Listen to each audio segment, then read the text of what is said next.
Greetings one and all, Super Wednesdays here in the Holy Land, Holy Apple, the Holy Hilltop, Tal Binyamin. And on a beautiful day in the Holy Land, every day is beautiful in the Holy Land, but today especially. And we are on the 29th day of Tevet, winding down the last day of the month of Tevet, looking forward to the new month of Shvat, and of course the holiday of the land of Israel, Tu B'Shvat, the 15th day of Shvat. Okay, our continued subject today, taking a knee, the Jewish stand, pun intended. Last week we left off with an amazing point that the temple could only be built in the section of Benjamin because Benjamin was the only son of Jacob that did not bow down to the wicked Asov. And no matter what your intentions are, if you bow down to a wicked person, it does something to your personality, it does something to your roots, to your soul. And if this is so, and we know that it is, but we also know, we are told in the Talmud that the temple, the Beit HaMikdash, was also built in part of the section of Judah. So how does this jive with the fact that Judah bowed down? And we even mentioned last week that Judah was, the monarchy came from Judah, Yehudah, but he lost it because of the fact that after the meeting with Asov and Jacob, God consoles Jacob, saying, all is not lost. You had one son that did not bow down, and from him will come the first kings. So they even lost out. How could it be that the temple is partly in their inheritance? So this is an amazing lesson. It's brought down in the book Shemen Rosh on page 353. And he brings down there, based on the Sifri in Vizot HaBracha, where God, the verse says, Yadav Rav Lo. God, Moses receives prophecy from God, and he speaks about the hands of Judah. What's special about the hands?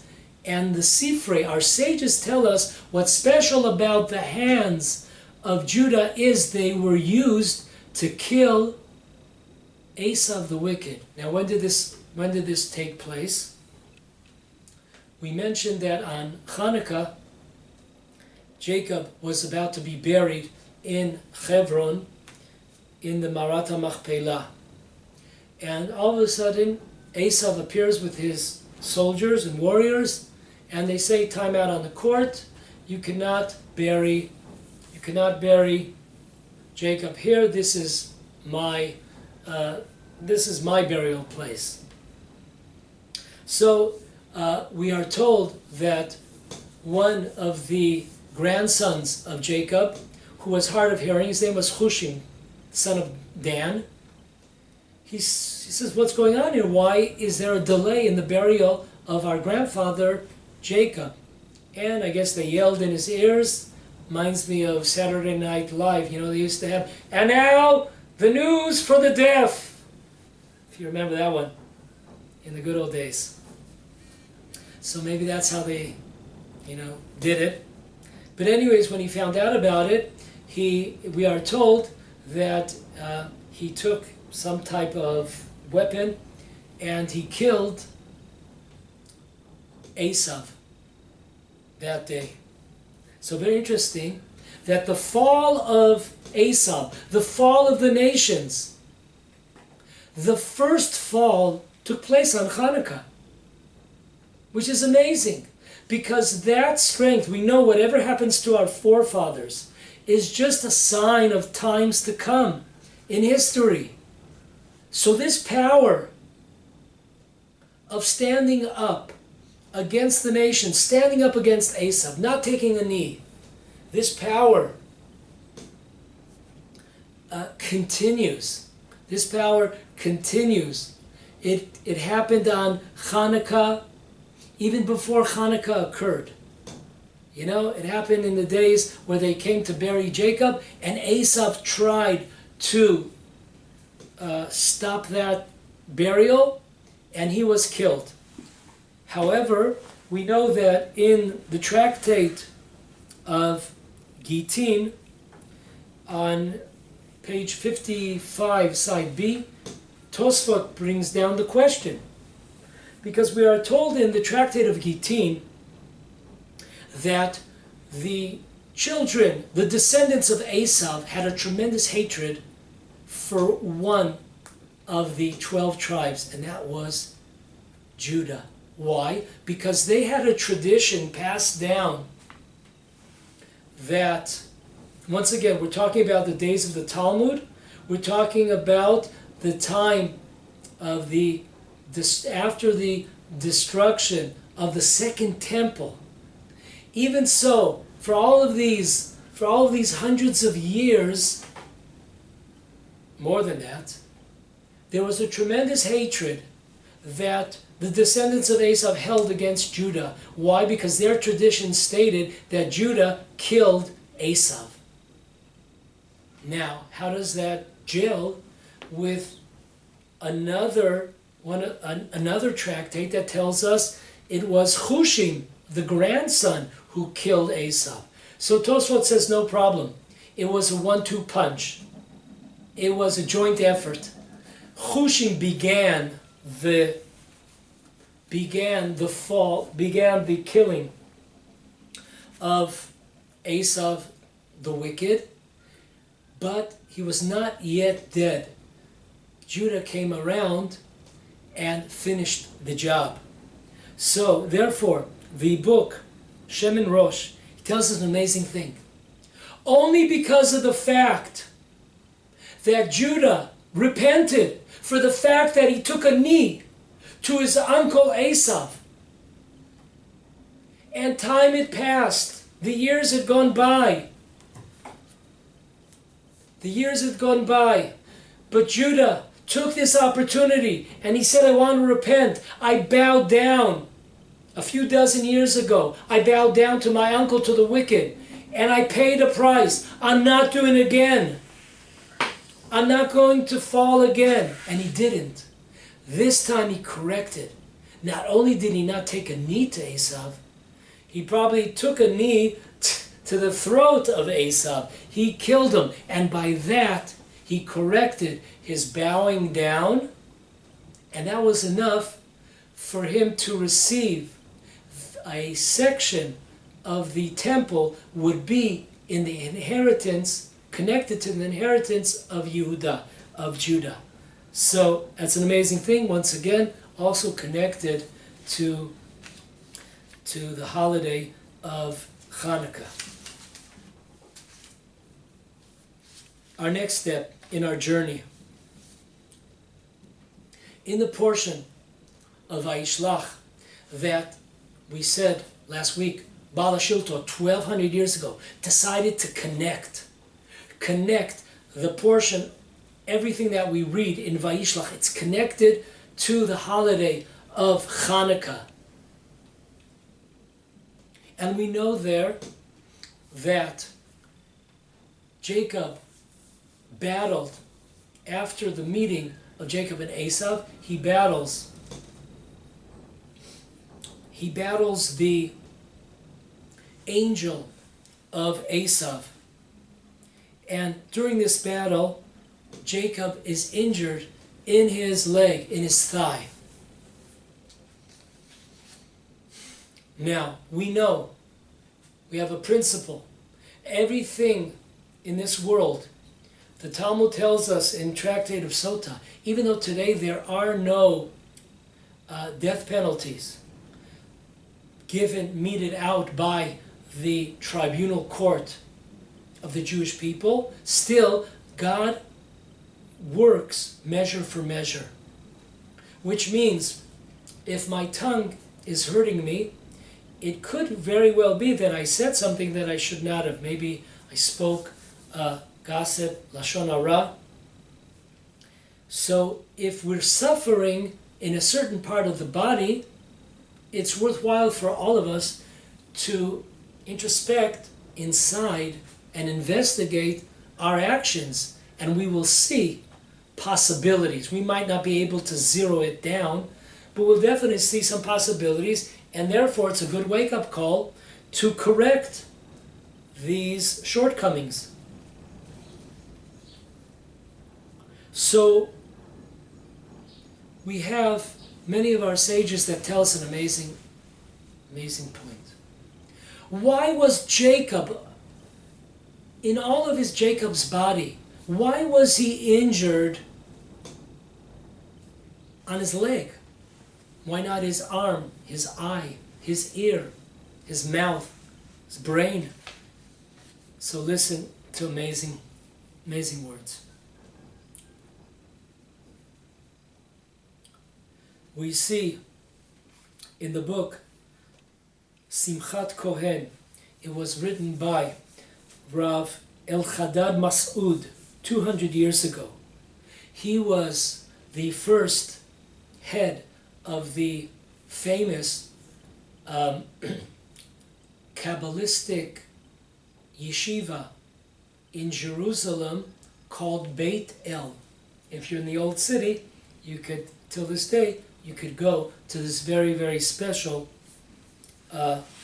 learning seminary. So here's what he writes. The following. Number 1.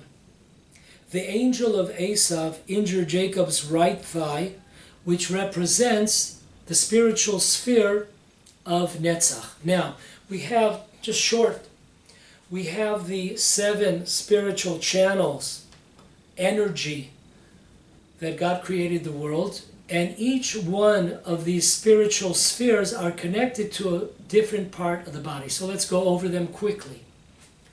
Person's right arm, hand, is connected to the trait, sphere of kindness, chesed. Left hand is connected to the spiritual characteristic trait of gvura. We have person's heart. The heart is connected to tiferet, glory, splendor.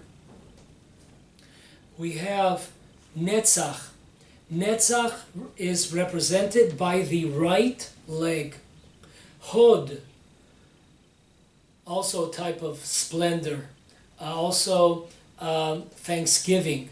That is represented by one's left leg. Yesod is represented in the body by the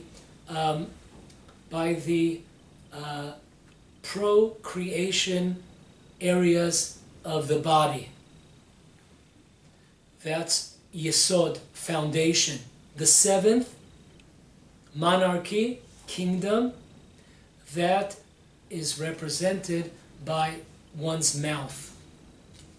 Okay, so Jacob is hit in the leg. It's either Netzach or Hod or both of them. Let's see. So, the Simchat Kohen, Rabbi Mas'ud goes on to tell us that both legs were injured. There is a dispute in the Talmud, in the tractate of Chulin 91. There is an opinion by Rabbi Yehudah that only one leg was injured. However, the majority, the Chachamim, Rabbanan, they are of the opinion that both of Jacob's sciatic nerve were injured. Because we know during this battle against the angel of Asov, we learn from this the prohibition to eat in an animal the sciatic nerve. And the halacha is that both, also the right and also the left. So, what happens, according to what Rabbi Masud is telling us, an amazing thing, because of the fact that Jacob bowed down. How does a person bow down? You bow down with your knees. Okay? Your legs are the big part of the bowing down. And therefore, this was a message, this was a wake-up call to Jacob, the fact that he's being punished for the deficiency of bowing down to Asov. The above, Rabbi Masud goes on, the above was the result of Jacob bowing down to Asov, taking a knee, and trying to appease him. Shouldn't have done it. Listen to this.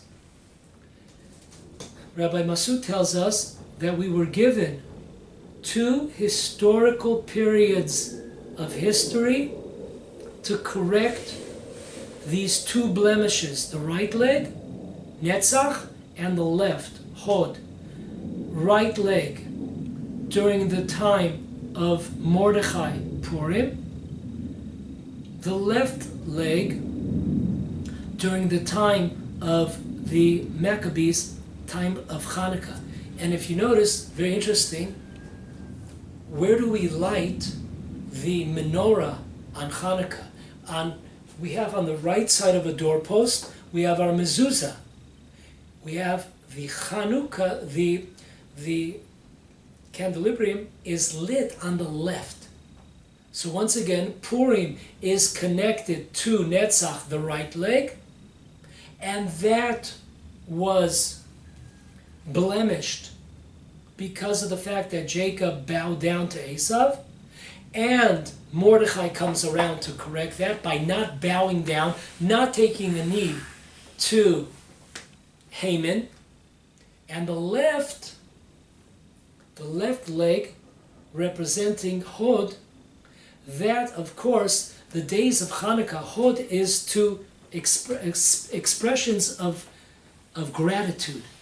And we know that on Chanukah the whole holiday is based on giving gratitude to God. There is no commandment to eat. The commandment is to give gratitude and thanks to God. Therefore we have a full Hallel for 8 days to praise God. That is the idea.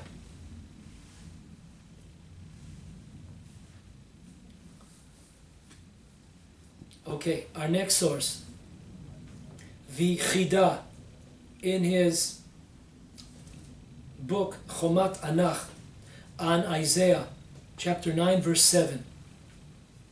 Listen to his words. The tribes that bowed down to Asov led to Jacob being injured in his hip area.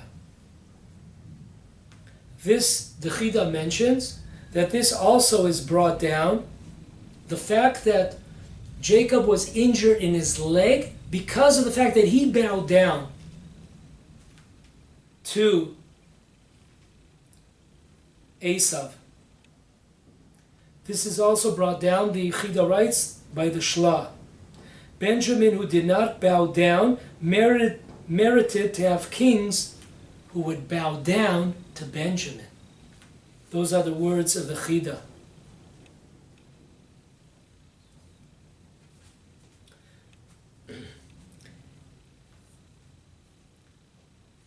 Our next source, the Arizal.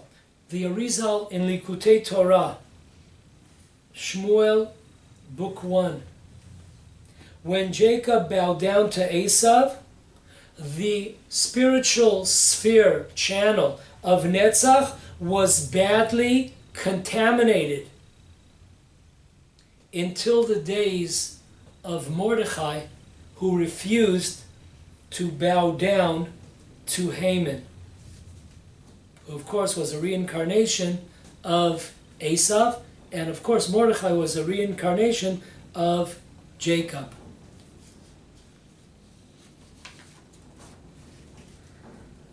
Now we know that in the portion of Vayishlach, which brings down the famous battle between Jacob and the angel of Asov, and the prohibition to eat. The prohibition to eat the Gida Nasher, sciatic nerve. Listen to this. Amazing. 90% of the years, Chanukah comes out when we read the portion of Miketz. 95, 6, 7% of the time. So therefore, we would expect, of course, to see connections between the portion of Miketz and also Chanukah, and we do, of course. When the brothers come back down with Benjamin, Joseph, of course they don't know yet it's Joseph, he prepares a meal for all of them to eat together. And we are told, this is brought down in the tractate of Chulin, page 91, we are told that this verse in the portion of Miketz, which we read always, almost always, on Chanukah, is talking that Joseph explained to the brothers that don't worry, you could eat the food at this meal, because of the fact that we learn from this certain verse in Miketz that Joseph showed them that how he was taking out this, the Gida Nasher. So therefore, okay, we see very clearly that Chanukah is connected to fixing the sciatic nerve, the leg, because of the fact that Jacob bowed down to his brother Asov, and in the times of Chanukah, when the Jews stopped taking a knee and revolted and fought against the Greeks, they too were able to fix the contaminated and blemished left leg represented by Hod.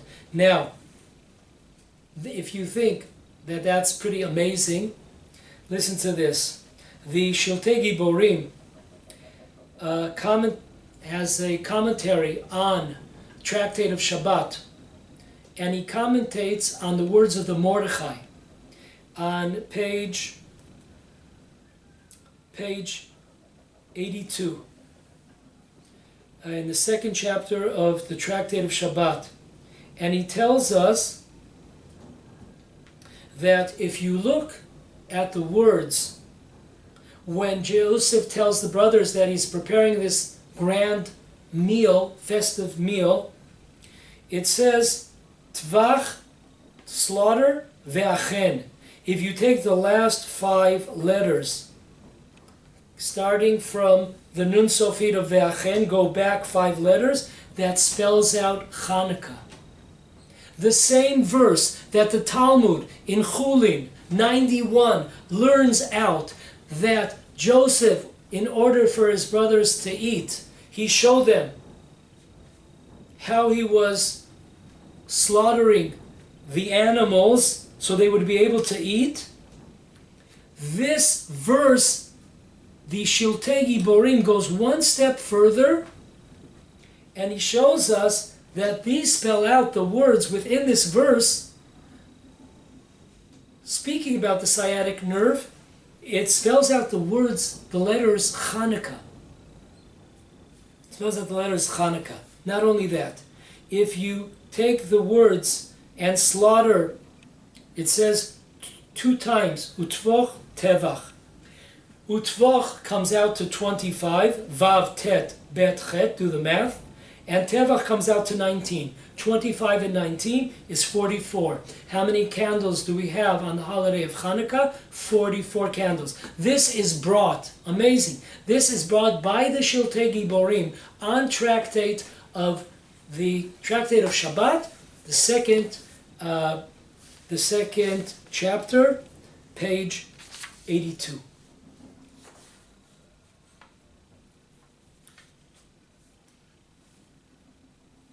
Okay, next. Running away from Asov, our first discussion was bowing down to Asov. What did it lead to? Injury of Jacob. Now we have a little bit of a different, same idea. Running away in fear of Asov leads Jacob to be injured. The same kind of idea, just not bowing, but running away. How do we run away? We run away with our feet. And that was what was injured. Jacob's foot was injured.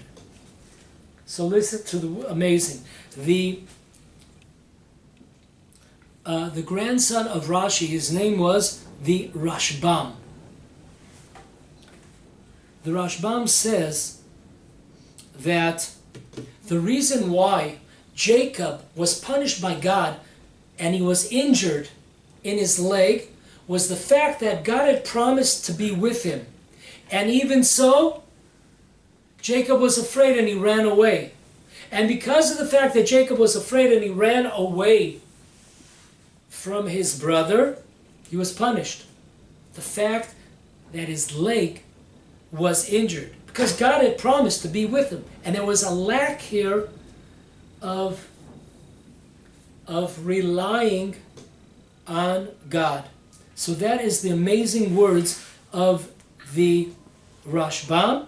He brings it, of course, on the verse which talks about Jacob being injured in the portion of Vayishlach.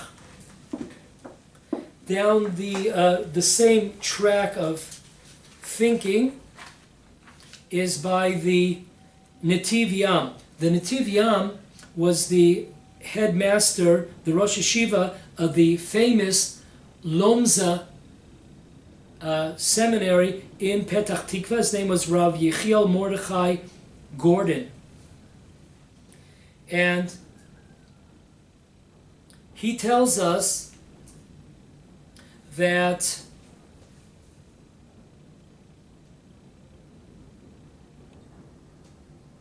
the reason why we have the prohibition of eating sciatic nerve, the Gida Nasheh, is that we should always remember what led up to this.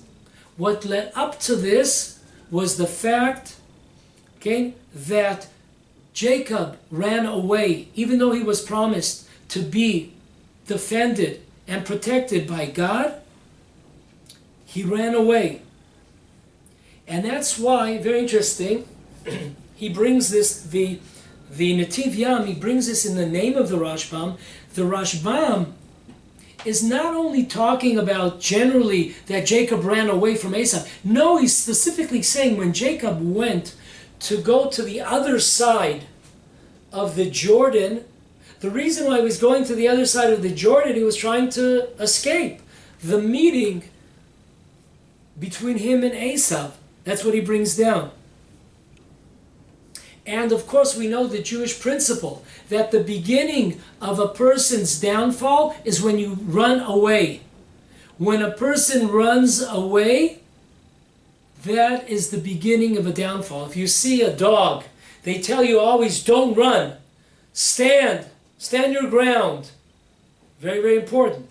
The beginning of defeat is when we start running away. So therefore, this was terrible. When Jacob was running away, therefore, we remember, we have a biblical, a Torah prohibition, not eating sciatic nerve, the Gida Nasheh. And we always will remember, why is that? This will strengthen us not to make the same mistake of taking a knee, of being afraid, of running away. Stand up. make a stand.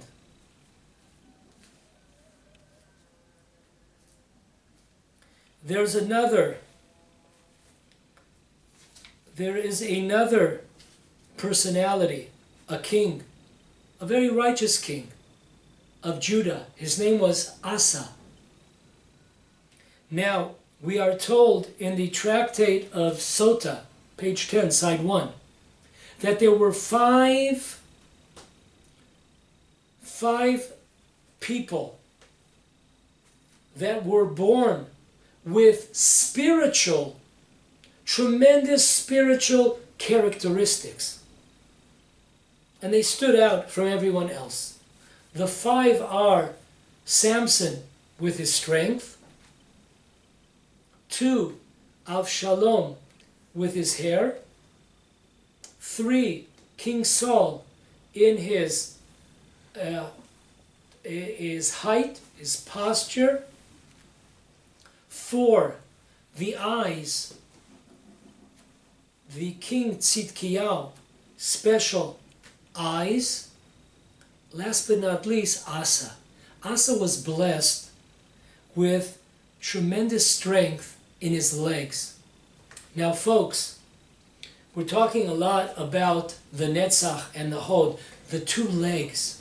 Jacob being injured.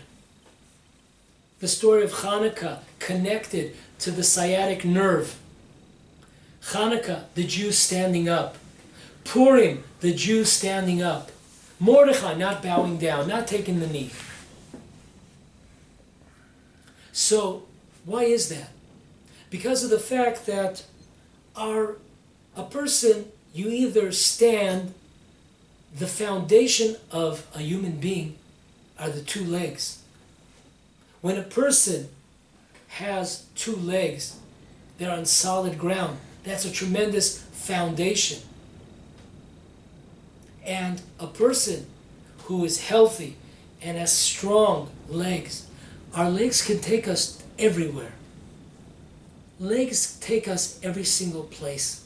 There's nowhere that we can't go when we have our legs. So, legs represent strength. We say every morning in our prayers in the Psalm 147, do not trust in the might of horses, and do not trust in the might of legs, of one's legs. Every day we say that. A person feels independence. I don't need anyone. As long as I have, my 2 legs, I don't need anyone. It's only when we're injured and we need somebody to push us in a wheelchair, God forbid, or whatever, or we're on a walker, we feel dependent on God. So it's tricky. You have to be very, very careful here. So, once again, the king of Judah, Asa, was blessed with tremendous strength in his legs. And like all these gifts that were given to God, they were supposed to be used. These 5 personalities, they were supposed to be used in the service of God. If God gave you a gift, a talent, and you don't use it, that's bad news for the Jews. Just lost the purpose of one's life. Very important to take advantage of that. So, did the king Asa, did he take advantage of this tremendous amount of power that he possessed in his legs or not? Well, unfortunately he did not, the Talmud tells us in Sota 10a. We are told that a enemy of King Asa was the king of Israel. His name was Baasha, King Baasha. And King Baasha was busy fortifying his part of the land of Israel so that King Asa would not attack them. So, what happened? King Asa of Judah becomes frightened. He sees all this military buildup on the king of Israel, Baasha, and he knows that Baasha is connected politically to the nation of Ben-Hadad. So what does Asa do?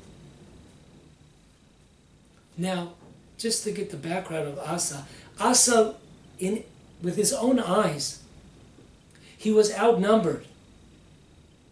And God gave him tremendous victory in battle. So he's been there, done that. He's seen what God can do to a majority. But one can never believe in themselves. We might have passed the test yesterday, but that was yesterday. How about today? That's the question, not yesterday.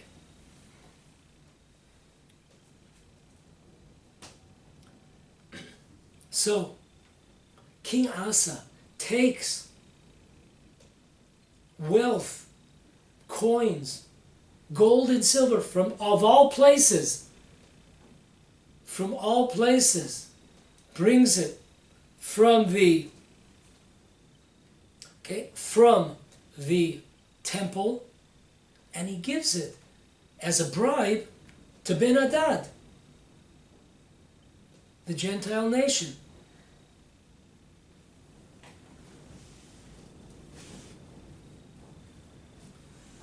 So therefore, we have an amazing Ralbag.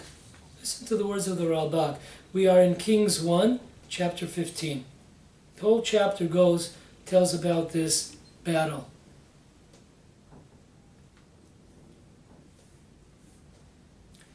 This is the sin, Ralbag says, that we see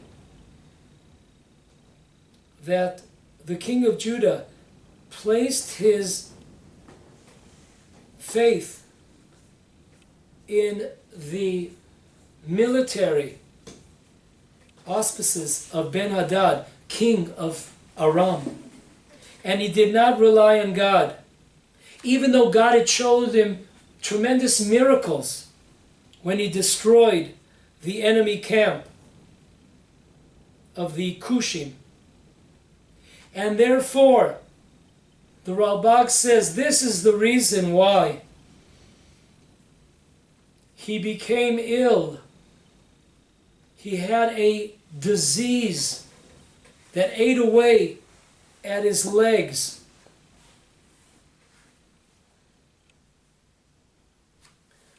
Why is this measure for measure? Because instead of going out and battling, what he did, he didn't use his potential. He didn't use his strength in his legs, which represents strength and power. He didn't use it. As if he had no legs. I'm powerless. And therefore, God punished him. And he really lost the usage of his two legs because of the fact that he should have gone out and placed his faith in God and fought, but he acted like he had no power in his legs to go out and fight the battle. So amazingly, Jacob was injured in his leg or legs because of the fact that either he ran away or he bowed down, took a knee to Asov. And the same thing with the king of Judah, Asa, who was blessed with tremendous strength and power, represented by his legs, did not take advantage of that. He forgot of all the miracles that God had done for him previously in battles. And he became frightened, and he sent a bribe to the nation of Aram, represented by King Ben-Hadad.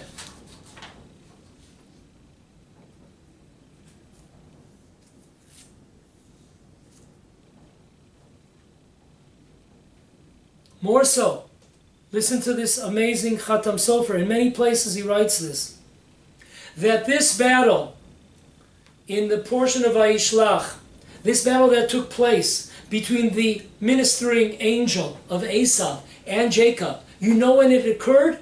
It occurred on the 9th day of Av. This would be a sign for further generations that the temple would be destroyed, because the temple in many places is called Yerech, the thigh, the leg. The injury of Jacob represents the fall of the temple.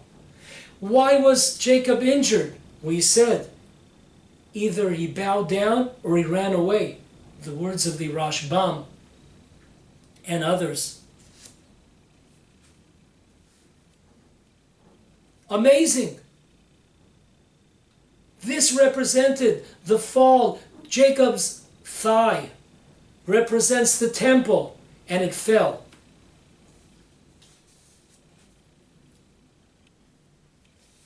We have two holidays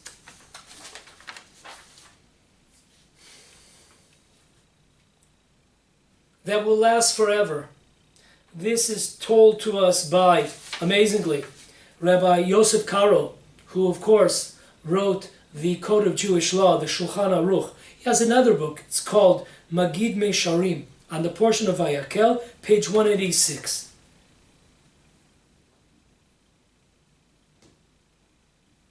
That in the days when the dead are resurrected, in the end of days when the dead are resurrected, all of the Jewish holidays will cease to be celebrated except for two.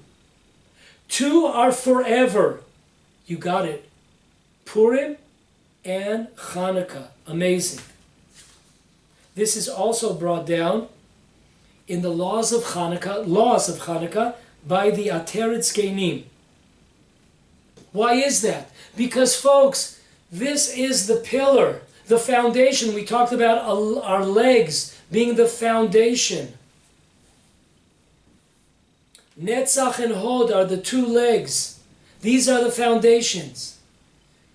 And in order, the light, the spark, the energy that keeps us going for 2,000 years in exile is the holidays of Purim and Chanukah, when Jews did not take a knee, when we did not bow down, when we stood up and we fought. Purim fixed the right leg, Netzach. Chanukah fixed the left leg, Hod.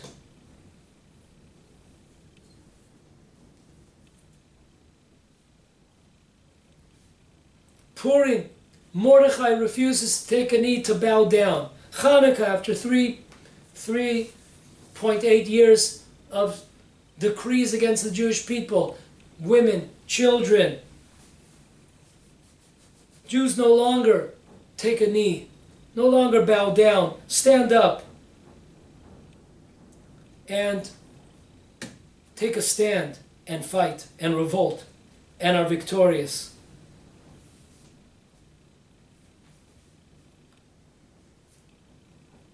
Last but not least, or almost last but not least,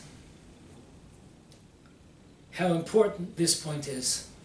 I spoke about it in the beginning class, first class, and I said I'll mention it towards the end of the second class. We've reached that moment. The name Israel. The name Israel represents the nation of the Jewish people that take a stand and do not take a knee. Folks, Chatam Sofer tells us that the name of Jacob, you could look it up, in the portion of Vayishlach, the name of Jacob was changed to Israel after the two sons, Shimon and Levi, instigated an attack against the people, the citizens, the population of Shechem, Nablus. After Jews stood up on their legs, didn't bow down, the name Jacob was changed to Israel. The name Israel represents standing up, no longer running away, no longer being tread upon.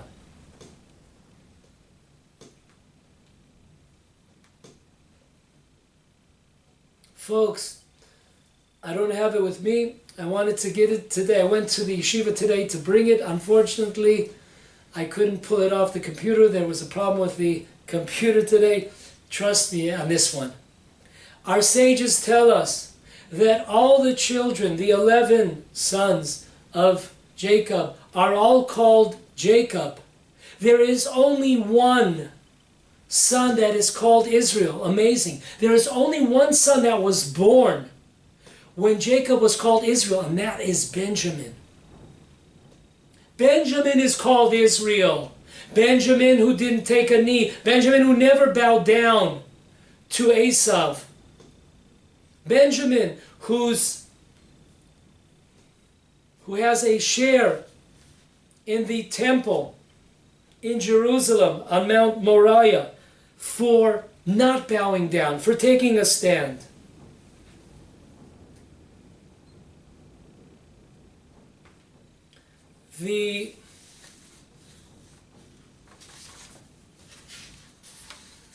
An amazing prophetic. Folks, if you just came for this, you have a lot of merit. The words of the Zohar, of course, Vayishlach, page 170, side A. I summarize. The battle of Jacob and the angel of Asov are a sign for all future generations. What was happening at night when this battle began and when it was finished at dawn, this represents the history of the Jewish people. This represents exile, night, tragedies, darkness. But that ends at dawn. From dawn to the sunrise is the process of redemption, is the time of Israel. In the night, we are Jacob fighting the angel of Asov. But when dawn hits, Jacob is no longer Jacob. He is now Israel. For he did not run away, and he fought the angel. Jacob represents the night. This is all in the Zohar Kadosh. Represents night, represents exile, represents submission to the nations. Dawn represents a level of sovereignty. Amazing. The Zohar thousands of years ago. Dawn. Jacob receiving the name Israel. Amazing. What is this state called? It's not called the state of Judea, of Yehudah. It is called the state of Israel. Prophetic. Unfortunately, we have so many that do not act anywhere near, do not deserve the title of Israel. But that is prophetic, that the name was chosen to be Israel. Because that's what really is happening. There has been a change in history. If you want to understand the difference between rabbis, you look at rabbis of the settlements or rabbis that are the leaders of not only Torah but also the land of Israel. Understand the difference. It's this Zohar to understand what time in history are we? Are we in the time of the exile and therefore we have to take a knee, we have to bow down? Or are we past dawn? Are we past dawn? We are now Israel. We have the Zohar, we have reached a level of sovereignty. Not 100%, a level. Slowly becoming stronger and stronger as the years pass. Tremendous power, Israel. At the beginning, the Zohar goes on, at the beginning of redemption, there will be a certain level of Israel rising up, no longer being treaded upon.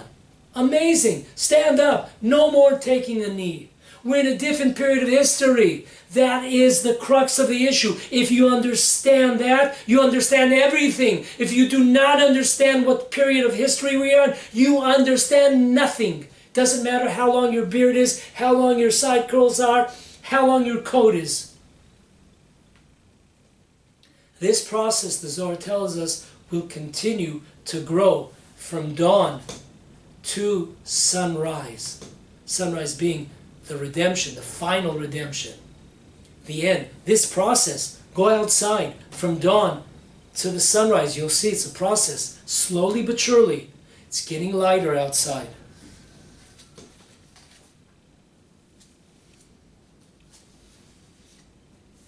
So that, the tremendous importance. The Jewish people were given the name Israel when they fought in the city of Shechem, when Dinah was defiled. They received the name, the Khatam Sofer tells us, they received the name Israel.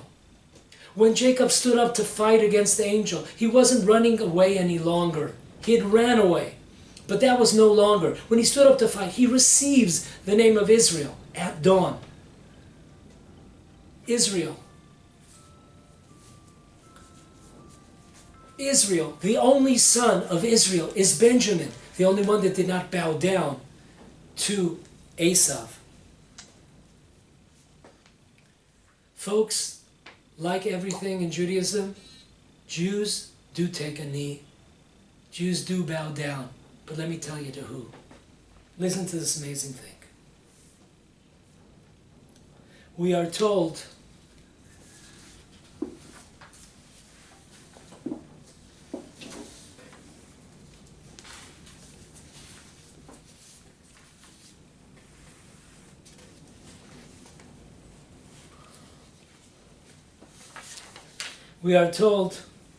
in Onkelos and also Yonatan ben Uziel in the portion of Genesis, the beginning of Toldot, we are told that Asov was a man he was a hunter. However, the Onkelos and Yonatan ben Uziel explained us that it means that Asov had on his leg, he had a snake. He had a snake. Very interesting. Asov was born with a snake on his thigh, on his leg.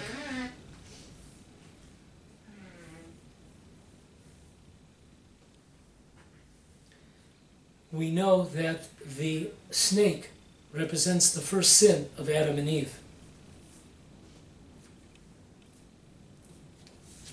Okay, next. Haman. We are told in many, in Zohar, book Genesis 166, side 1, we are told that Haman had on his foot, on his thigh, he had a symbol of, you got it, a snake. We are told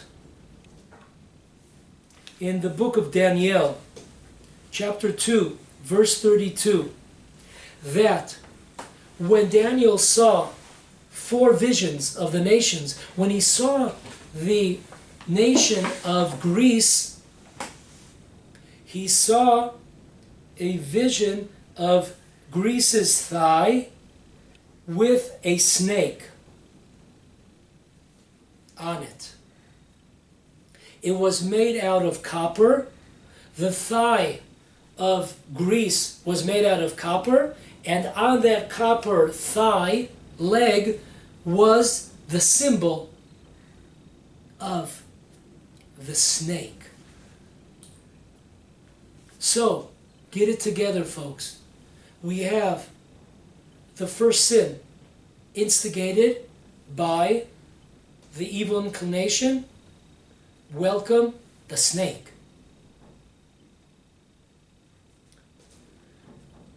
The snake had legs, and the punishment was to have the legs chopped off.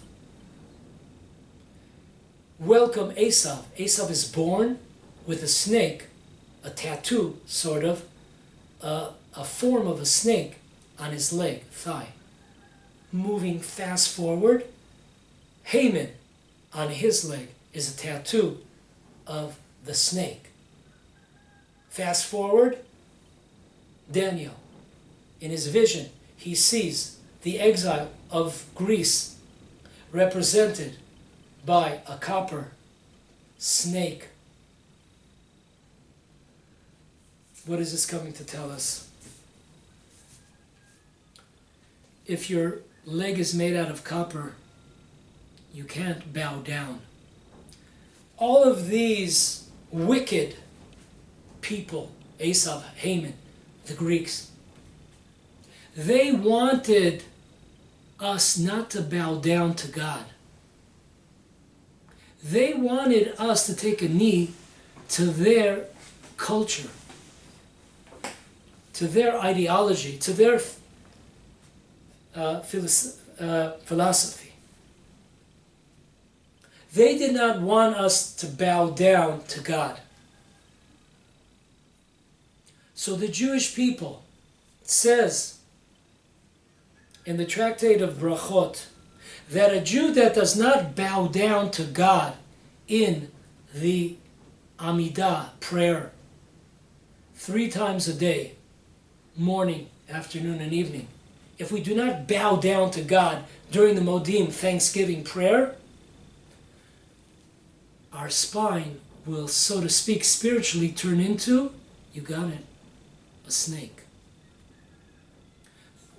A Jew that does not bow down to God, he bows down to others, to wicked, to culture, to all types of ideology, foreign ideologies, to money, to desires, but not to God and God's will.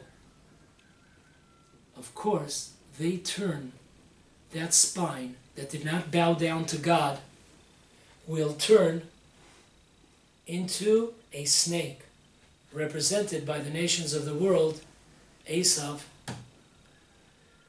Haman, and the Greeks. So yes, we do take a knee, we do bow down, but only to God, not to the nations, not to foreign ideologies, not to foreign concepts and philosophies. So folks, I give myself and all of us a tremendous blessing, the blessing of Israel. Understand what time, what period of history we're in now. We're in the period of Israel standing up, no longer taking a knee, no longer being tread upon the nations of the world. The sooner we realize this truth, the speedier the redemption will come. May we all have a part in it.